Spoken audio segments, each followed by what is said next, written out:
I'm Azaria Tagaya, and this is Nightline, the top stories. Veto power undermining effectiveness of UN Security Council, says Guterres. And Cambodia and Thailand begin relocating heavy weaponry from disputed border area.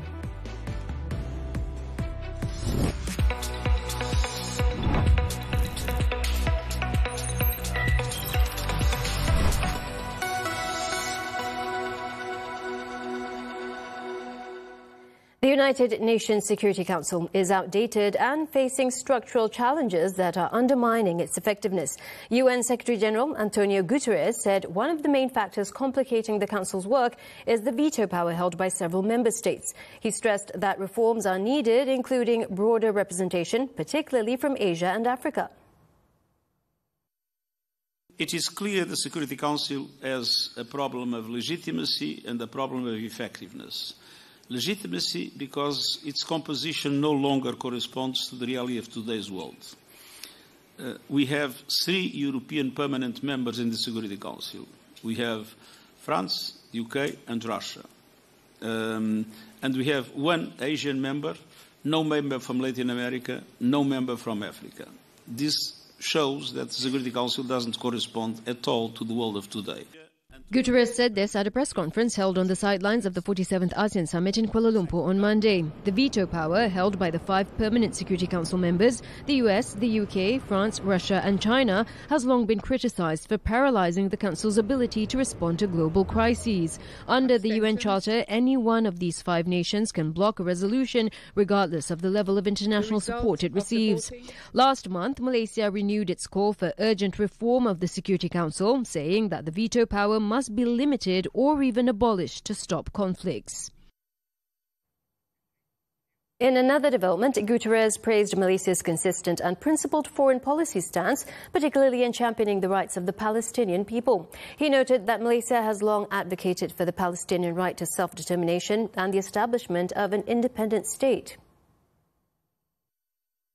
First of all, in relation to Gaza, I would like to express my appreciation for what has been the constant, coherent policy of foreign policy of Malaysia that has no double standards.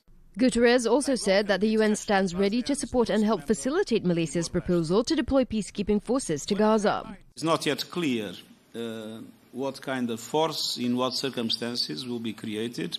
What is important now is to make sure that the ceasefire holds, that the phase 1 of the agreement is fully implemented, and the UN is ready to play whatever role the key actors involved in this process will determine. Previously, during a meeting with the UN chief, Prime Minister Datuk Seri Anwar Ibrahim conveyed Malaysia's readiness to send peacekeepers in Gaza alongside like-minded nations, including members of the Organization of Islamic Cooperation, OIC. Malaysia also welcomed the UN's stance on the Palestinian issue and the ruling by the International Court of Justice, which held that Israel's blockade on humanitarian aid to Gaza constitutes a violation of international law. When speaking at the ASEAN-UN summit on Monday, Anwar commended Guterres as a voice of conscience, who has shown courage and consistency in defending global principles and addressing crises, particularly the atrocities in Gaza. Anwar meanwhile stressed that all efforts under the Gaza peace plan must be closely monitored to ensure meaningful progress towards ending the conflict in Palestine. The Prime Minister said ASEAN welcomes the comprehensive deal, calling it a crucial and significant starting point in halting the ongoing atrocities and genocide in Gaza. Speaking at the 20th East Asia Summit in Kuala Lumpur on Monday, Anwar emphasized that the peace plan is necessary to ensure an inclusive and lasting solution for Palestine. But we have urged that this must be continued, closely monitored, so that there's lasting peace, it's inclusive, it's just, and lasting political solution for Palestine. Previously, Anwar voiced support for the peace deal announced by United States President Donald Trump last month as a framework to end the conflict in Gaza, saying it could pave the way for a just and durable peace in the territory. The 20-point peace plan includes the release of Israeli and Hamas detainees, the complete disarmament of Hamas, and the formation of a non-political Palestinian Technocratic Committee to administer the territory. At the ASEAN Plus 3 summit, Anwar urged the group to expedite the creation of a regional medical supply reserve. The Prime Minister also reminded member countries of their collective role in ensuring balanced growth, shared prosperity and regional peace. In this regard, we must double down on engagement and cooperation. We should also proceed to establish the proposed APT reserve on medical supplies for public health emergencies, to prepare for future health emergencies. Anwar said the ASEAN Plus 3 framework, established in the wake of the 1997 Asian financial crisis, has remained a resilient platform in facing global challenges, including the 2008 economic crisis. He also noted that economic growth must be fair and inclusive, with a focus on women and youth development. At the same summit, China urged ASEAN member states to pursue open cooperation and to refrain from politicizing economic issues. Premier Li Qiang said open collaboration had been a key factor in driving ASEAN's significant economic growth in the past. The commitment to openness and cooperation has enabled us to guard against attempts at turning economic and trade issues into political and security hurdles, manage and resolve differences through communication and dialogue, and minimize disruptions to economic development. Meanwhile, Japan's Foreign Minister Motegi Toshimitsu said there's significant potential for ASEAN Plus 3 cooperation in addressing various regional challenges. ASEAN Plus 3 cooperation has great potential in addressing common challenges facing the region and international community in recent years, such as disaster response, declining birth rates, and aging populations, and organized crime. For South Korea, President Lee Jae-myung is confident that cooperation within the framework can overcome complex global crises. Today, ASEAN Plus 3 has grown into a key region that accounts for 30% of the total global population and 25% of global GDP. We must not be complacent with these achievements, but ensure that ASEAN Plus 3 cooperation contributes to overcoming the complex crises we face and to realizing the ASEAN Community Vision 2045 adopted this year, thereby advancing peace, stability, and prosperity across East Asia. South Korea outlined 3 key visions to strengthen its cooperation with ASEAN under the Comprehensive Strategic Partnership Framework, also known as CSP. The move aims to drive growth and stability across the region through deeper collaboration with ASEAN. Presented by President Lee Jae-myung at the 26th ASEAN-South Korea Summit, the 3 visions encapsulate positioning South Korea as a key contributor to the ASEAN community, becoming a catalyst for economic innovation with an annual trade target of $300 billion and serving as a principal partner in safeguarding regional security. 제가 제시한 이 3가지 비전은 아세안 공동체 비전 2045에서 지향하는 사람 중심의 아세안 공동체, 혁신적, 역동적 아세안 공동체, 회복력 있는 아세안 공동체 비전과도 긴밀하게 연결됩니다. The summit also emphasized stronger cooperation to combat transnational crime, enhance maritime security, and improve disaster relief support. Meanwhile, Anwar reaffirmed that the ASEAN-South Korea 2026 to 2030 Plan of Action, signed in July, will serve as a key roadmap to advance strategic ties between both sides over the next 5 years.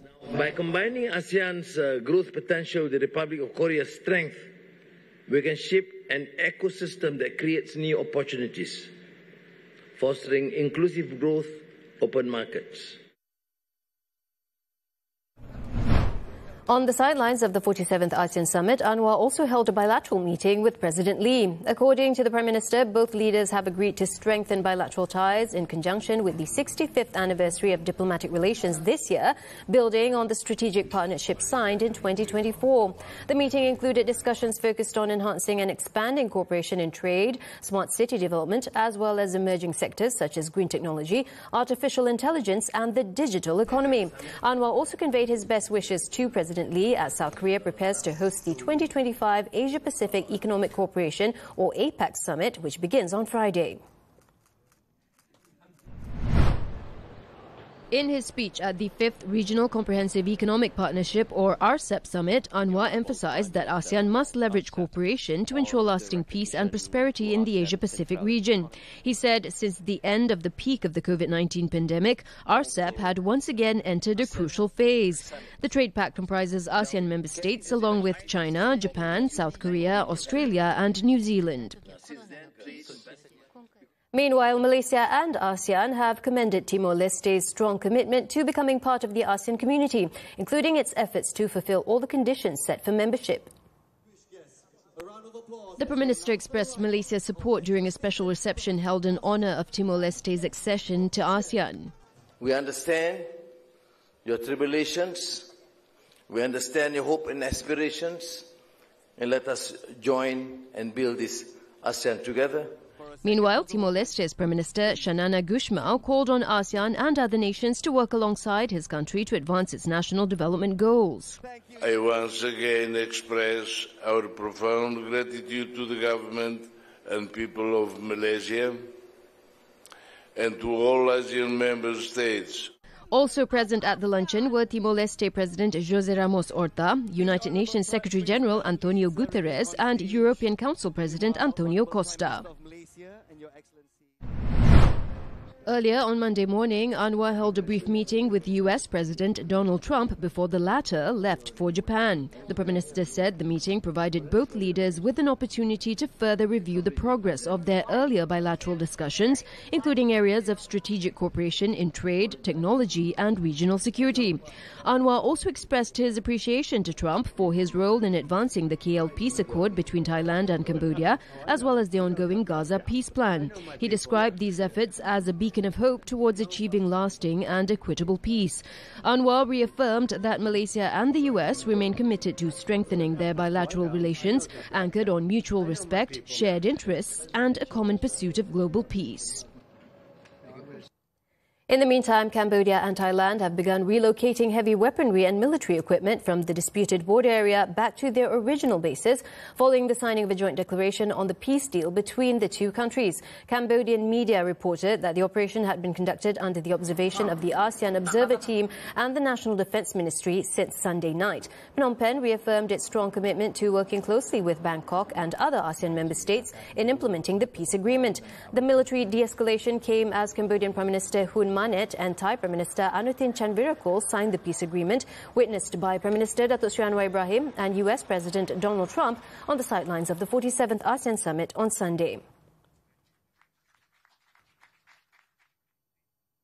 A gala dinner marking the 47th ASEAN Summit was held at the Kuala Lumpur Convention Centre on Monday night, celebrating the region's rich cultural diversity. Hosted by Prime Minister Datuk Seri Anwar Ibrahim and his wife, Datuk Seri Dr. Wan Aziza Wan Ismail, the event was attended by ASEAN leaders and international dialogue partners and also marked the 80th birthday of Brazilian President Luiz Inácio Lula da Silva.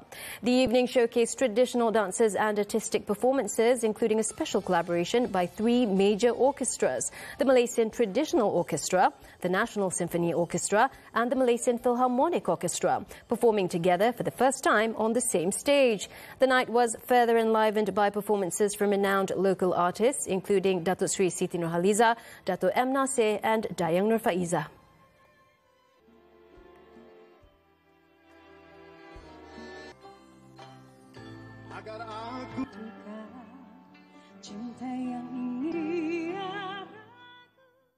The 47th ASEAN Summit comes at a crucial moment for the region, bringing together leaders to address shared challenges and shape the bloc's strategic direction. As ASEAN Chair, Malaysia has spearheaded several key initiatives to reinforce the bloc's geopolitical influence and promote economic growth across Southeast Asia. Nightline's Muhammad Nadir Azfar has the report. As ASEAN leaders gather in Kuala Lumpur, the summit's outcomes could define not only the regional order. Beyond diplomacy, the decisions made here could also help shape Southeast Asia's economic resilience in the years to come. Assuming the ASEAN chair from Laos on January 1st, 2025, Malaysia has been both bold and vocal throughout its tenure. Prime Minister Datuk Seri Anwar Ibrahim has adopted a courageous and principled approach in addressing not only regional challenges but also global crises. Geostrategist Azmi Hassan said that Malaysia has strengthened ASEAN's role by keeping the bloc at the core of regional decision-making. And Datuk Seri Anwar Ibrahim, as a chairman of ASEAN, he's well known at international stage, and he makes full use of it. But one thing for sure, that he wants to see ASEAN to be more centrality, to be more involved, not only on the internal issue, but also issues that are far away from ASEAN. He also said that Malaysia's leadership was most clearly demonstrated through its efforts to help resolve the Thailand-Cambodia border conflict. Malaysia, as the chairman, interfere, call both prime minister, and we know what happened after that. 1 week after that, an immediate ceasefire. Meanwhile, economist Lee Heng-Gui has noted Malaysia's proactive role as ASEAN chair in promoting deeper multilateral trade through the landmark ASEAN Gulf Cooperation Council GCC China Summit in May this year. That's a very good start.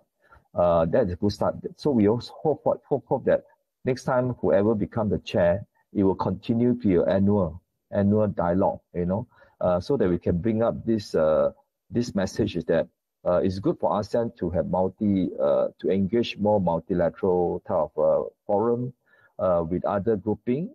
He added that Malaysia's role in maintaining political stability across the region is crucial in attracting foreign investment into ASEAN.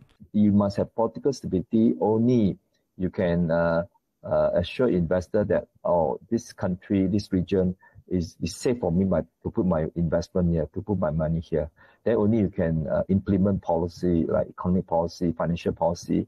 Malaysia's tenure as ASEAN chair underscores a clear message: a stronger, more united ASEAN ready to face the challenges of a changing world. Muhammad Nadir Aswar, TV3. Allow me to count in 3.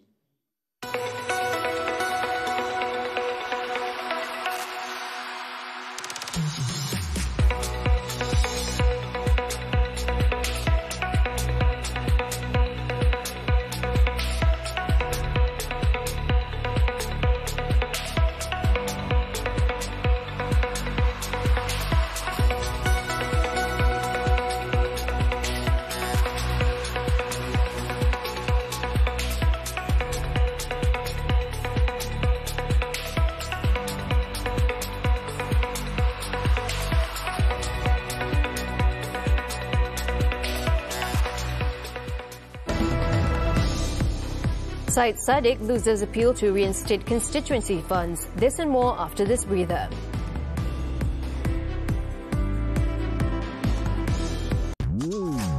Daya, kalau jiran saya masak, mesti sepinggan sampailah kat rumah saya. Jiran saya pula, kalau saya minta tolong, laju je dia datang rumah. Baik kan jiran kita? Fat, awak tahu tak, kalau kita terdedah terlalu lama dengan cuaca atau air sejuk, kita boleh terkena hipotermia dan boleh membawa maut. Kini jenayah melibatkan remaja sangat membimbangkan. Adakah tekanan emosi atau masalah mental menjadi punca? Keganasan rumah tangga dan kemarahan antara punca lafaz cerai luar mahkamah berlaku. Isnin hingga Jumaat jam 10 pagi. Eksklusif ditonton dan TV3. Memang betul-betul bawah ni. Memang penuh dengan darah lah. Seorang lelaki warga emas mengaku bersalah di Mahkamah Tinggi Ipoh atas pertuduhan membunuh abang dan kakak iparnya 2 tahun lalu. Tertuduh sempat mencapai kapak untuk mencederakan kedua-dua mangsa ini. Dia libat kan? Kecederaan tu dia merata-rata. Yang tragilah apabila pembunuhan tu melibatkan saudara kandung dan juga isteri kepada abang sendiri. Bila penawar bertukar racun. You dah tipu pihak polis lah. Kita tanya tak ada, tapi kita jumpa sikit daripada botol ke galen lagi kita jumpa ni. Disangka ubat, rupanya punca hayal. Ada setengah orang yang minum batut ni dia mencampurkan sesuatu lah seperti pil yang boleh membuatkan orang lebih kaya lah. Saksikan 999 Selasa jam 9 malam di TV3 dan stream sekarang melalui Tudun. Macam mana kalau bekas gangster jatuh cinta? Tapi dengan influencer konten kanak-kanak. Tris, dah saling cinta! Sweet ke tak sweet? 좀 괜찮으세요? 음식이 장난이야? 어제 피부가 어지럽대서 소세지가 뭐 죄졌어? My Sweet Mobster setiap Rabu hingga Jumaat 11 malam di TV3 dan stream sekarang melalui Tonton. Welcome back. The Football Association of Malaysia has appointed former Chief Justice Tun Mat Raus Sharif to lead an independent investigation into allegations that falsified documents were submitted to FIFA for 7 naturalised footballers. To ensure fairness and transparency, the independent committee will not include any officials from the FAM.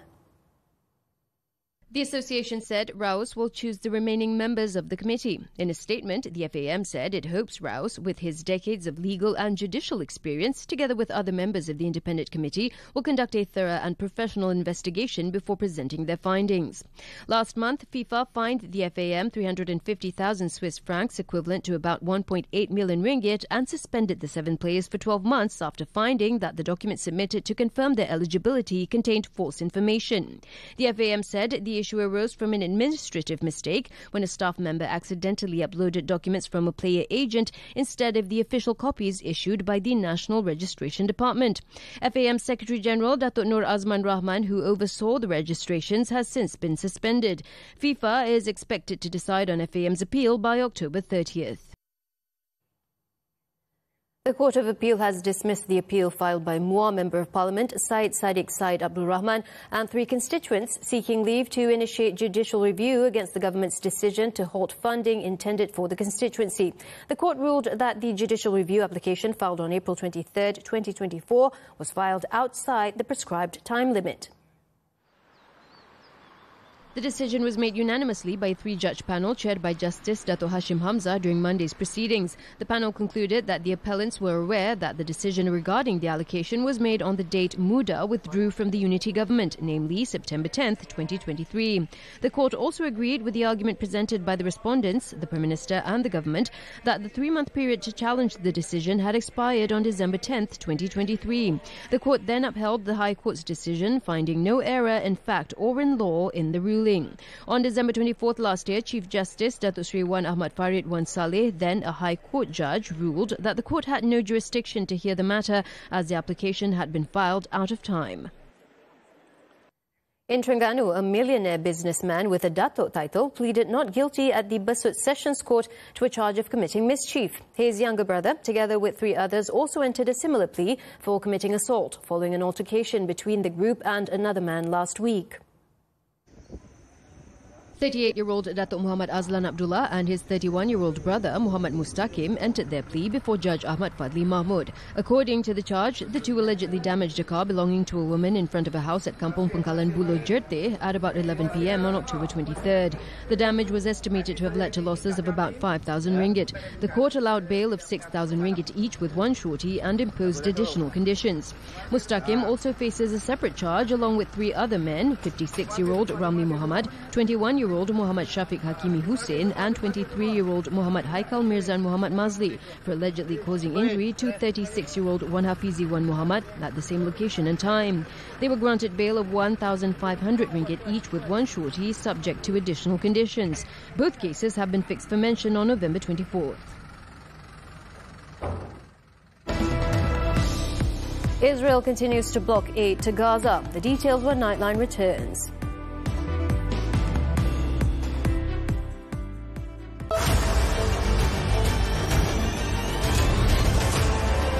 जरूर उन्होंने इन्हें हमें ढूंढने के लिए भेजा होगा। मातम का साया, शैतानी रूह के आका मेरी आंखों में देखो। Alibaba, Dastan I Kabul. Setiap Isnin hingga Kamis 4 petang di slot Sonia TV3 dan stream sekarang melalui Tonton. Bila penawar bertukar racun. You dah tipu pihak polis lah. Kita tanya tak ada, tapi kita jumpa sikit daripada botol ke galen lagi kita jumpa ni.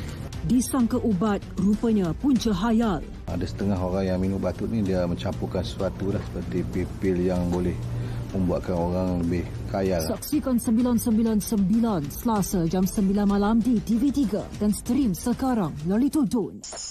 Wanita hari ini. Letih bukan letih fizikal tapi jiwa yang letih, Farin. Apa puncanya dan bagaimana merawatnya? Sawadikap, bagaimana Thai kami bawakan. Ada Pad Thai, Tom Yam, daging harimau menangis dan banyak lagi. Tak salah nak ubah gaya hidup. Lebih baik hidup dengan cara kita sendiri. Apa yang anda tahu mengenai kanser payudara? Perkongsiannya bersama kami. Manuku lelaki. Aduhai takutnya. Nak tahu kisahnya bersama kami di Wanita Hari Ini TV3? Stream sekarang melalui tonton. Wanita Hari Ini. Kita nak tahu macam mana? Yelah, takkan nak biar dia keluar macam tu je. KL ni bahaya. Dah tahu bahaya, kau pergi dah balik. Tapi aku ada kau.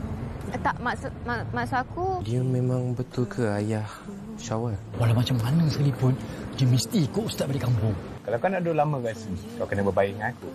Sebab kunci kat sini aku yang pegang. Bintang di Langit Syawal setiap Isnin hingga Khamis 10 malam di Samarinda TV3 dan stream sekarang melalui tonton.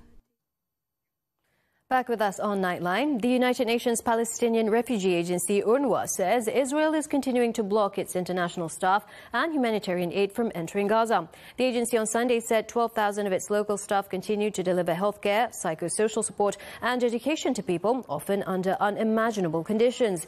Israel banned UNRWA from operating in its controlled areas last year, alleging some staff members were Hamas members. Last week, the International Court of Justice ruled that Israel, as the occupying power, must support UN relief efforts, including those by UNRWA, and said Israel failed to prove its claims that many UNRWA staff are Hamas members. Meanwhile, Israel carried out a drone strike near Khan Yunis in southern Gaza, killing at least 2 people as its attacks on the enclave continue. Meanwhile, Israel insisted on Sunday that it will maintain control of security inside Gaza, despite signing a US-brokered ceasefire that foresees the deployment of an international security force. Israeli Prime Minister Benjamin Netanyahu told his ministers that Israel would determine on its own when and where to strike its foes, as well as which countries could deploy troops to enforce the truce. Under the US-brokered ceasefire, Israeli forces are to withdraw up to 2 years of fighting Hamas, with an international force, mainly from Arab or Muslim nations, tasked with securing Gaza. However, Israel opposes any role from Turkey, and Netanyahu, under pressure from coalition hardliners, struck a defiant tone as his cabinet met in Jerusalem. India has evacuated approximately 50,000 people to relief camps in preparation for Cyclone Montha, which is expected to make landfall soon. According to the Indian Meteorological Department, the cyclone will intensify into a severe storm on Tuesday, bringing strong winds and heavy rainfall. Authorities in the southern state of Andhra Pradesh and the eastern state of Odisha, both expected to be hit by severe weather, have cancelled holidays for emergency personnel, closed schools and warned fishermen to stay ashore. Disaster response teams have also been deployed to evacuate families from low-lying areas in Andhra Pradesh, where authorities estimate that 3.9 million people could be affected.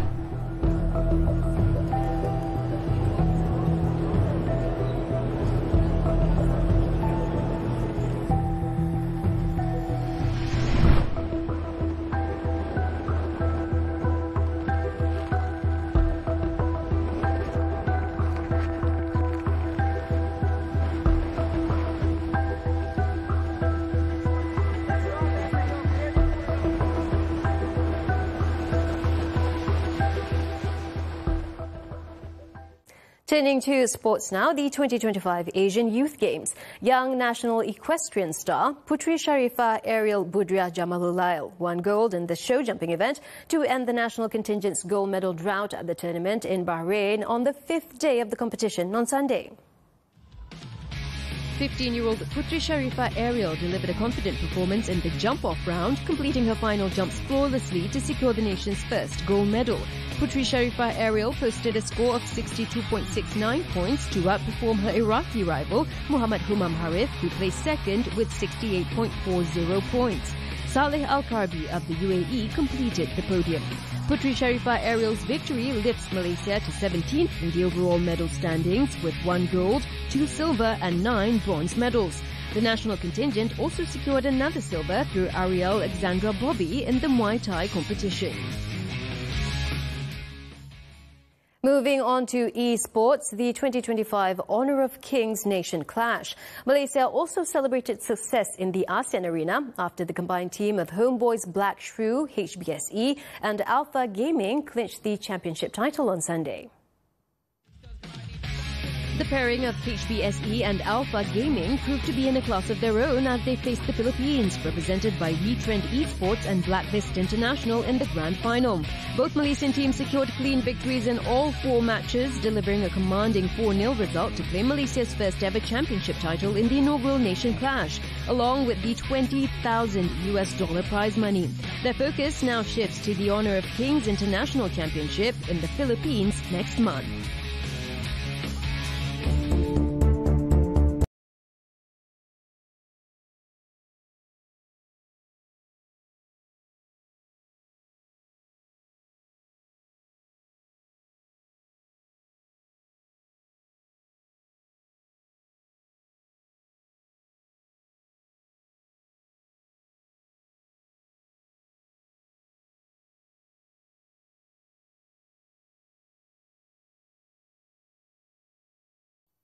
Well, that's it from us. Before we leave, let's take a look at the hundreds of herders with their flocks of camels gathering in the desert city of Pushkar for India's biggest camel trading fair. With that, I'm Azaria Tagaya. Thank you for watching. We'll see you next time.